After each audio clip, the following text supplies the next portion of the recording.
Bugün alanlardan yükselen yegane talebin Önder Apo'nun fiziki özgürlüğü ve statüsünün sağlanması olduğunu görüyoruz. Bunu iktidarın ortağı MHP de meclis kürsüsünden, siz de hatırlarsınız, geçtiğimiz zamanlarda dillendirmişti. Ancak bugüne kadar süreci zamana yayan AKP'nin kullandığı dile baktığımız zaman yani süreci halen güvenlik meselesine sıkıştırmış olduğunu görüyoruz. Son günlerde kendileri de dillendirmeye başladılar artık.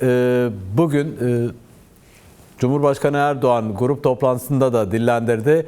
Kök yasanın yakın zamanda, çerçeve yasanın ya da onların deyimiyle çerçeve yasanın yakın zamanda meclise geleceğini. Şimdi süreçte kritik eşik olarak nitelendirilen bu yasanın nasıl bir içerikte olacağı ve ne zaman meclise geleceği ise halen cevap bekleyen soruların başında geliyor. İsterseniz kök yasaya ilişkin gelişmelerle başlayalım hemen. Evet, doğrusu sizin de ifade ettiğiniz gibi artık bütün toplumun kilitlendiği ana nokta burası. Demokratik siyaset başta olmak üzere Türkiye kamuoyu merakla bu yasanın ne zaman meclis gündemine getirileceğine dair bir beklenti içerisinde. Doğrusu hani bu kadar uzamasının gerekçelerini biz demokratik siyaset olarak çok anlamış değiliz. Hani anlamış değiliz derken şunu kastediyorum. Çok kötü bir dil kullanmak istemiyoruz. Tam ki anlıyoruz gerekçelerini ama özellikle bütün meclis yapılarının, partilerinin üzerinde hemfikir olduğu bir yasanın bu kadar sürüncemede bırakılmış olmasının iyi niyetle izah edilemeyeceğini ben ifade etmek isterim. Niye böyle bir şey kullanıyorum? Çünkü hepinizin bildiği gibi yasa meclisin bütün bileşenlerinin dahiliyetiyle komisyon tarafından önerilmiş olan bir yasaydı. Sayın Bahçeli de esasen o son çağrısını, o son değerlendirmesini komisyonun üzerine hemfikir olduğu bir yasanın meclis gündemine getirilmemiş olmasından kaynaklı olarak yapmıştı. Evet. Yani bu meselenin bu kadar uzamış olmasından sadece demokratik kamuoyu değil, esasen bizim gözlemlediğimiz kadarıyla hükümetin ve icra organının bir ortağı konumunda olan MHP kanadının da dolayısıyla Sayın Bahçeli'nin de rahatsız olduğu izlenimini ediniyoruz. Çok uzadı, çok büyük sözler verildi. Biz komisyon raporunun meclise sunulmasından hemen sonra meclis başkanının açıklamalarını hatırlıyoruz. Yine hükümet sözcüsünün açıklamalarını hatırlıyoruz ve şöyle demişlerdi. Bir an önce en kısa sürede komisyonun ifade etmiş olduğu çalışmaların meclisin gündemine getirilmesi sağlanacaktır beyanatlarında bulunmuşlardı. Şimdi özellikle komisyonun meclis gündemine taşırmaya önerdiği iki temel madde, Sayın Öcalan bunu kök yasa, kanun olarak ifade ediyor.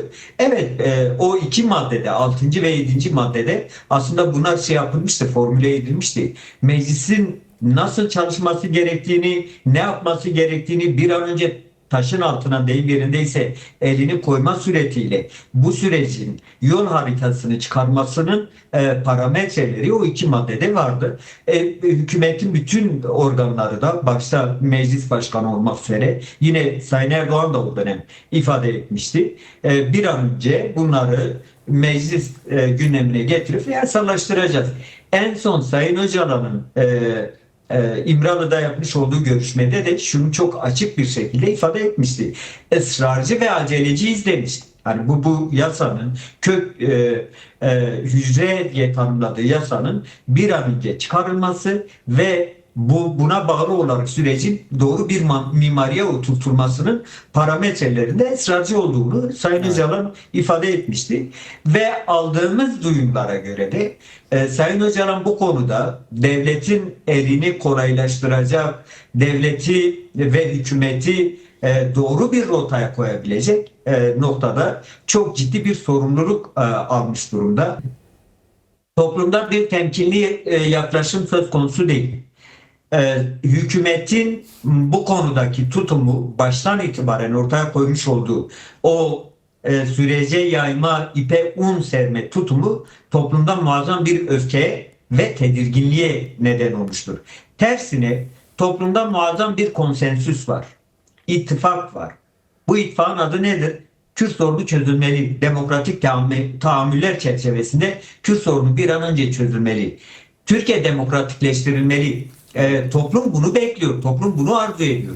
Az önce de başta da ifade ettiğim gibi toplumun temsili, kendi temsilini bulduğu meclis çatısı altında bütün bunlar bir rapor haline getirilip hükümete sunuldu.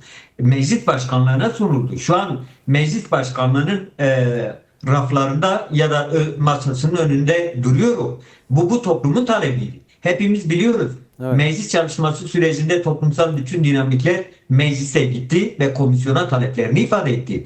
Rapor o talepler doğrultusunda çıktı. Ve o taleplerin sonucunda az önce de ifade ettiğim 6 ve 7. maddede bu sürecin nasıl ilerlemesi gerektiğinin adı konuldu. Yol haritası oluşturuldu. Dolayısıyla bu konuda temkinli olan toplum değil, temkinliliği telkin eden toplumun kendisi değil, AKP'nin kendisidir. Temkinlilikten kastı şudur: ben hesap yapıyorum diyor. Evet. Hesabı da parti çıkarları ekseninde yapıyor. Bunu artık hepimiz anlıyoruz. Ama bu mesele bütün partileri aşan bir meseledir. Biz başından beri ifade ettik. Bu mesele sadece DEM Parti'nin meselesi, Kürtlerin meselesi ya da DEM Parti'nin içerisinde yer alan sol sosyalist güçlerin, demokratların meselesi değil. Bu Türkiye'nin meselesidir. Kürt sorunu Türkiye'yi deyim yerindeyse 100 yıldır uçurumun kenarında tutmaktadır. Bunda bu devlet ısrar etmemeli. AKP yeniden seçim kazanırım hesabıyla bu meseleye yaklaşamaz. Bu açıdan toplumda herhangi bir temkinlilik söz konusu değil. Toplum büyük bir uzlaşıyla Kürt sorunun bir an önce çözülmesini, Türkiye'nin demokratikleşmesinin talebi içerisindedir. Bu konuda her geçen gün toplumun bu yönlü tepkisi de büyüyor. Onu da ifade etmek isterim.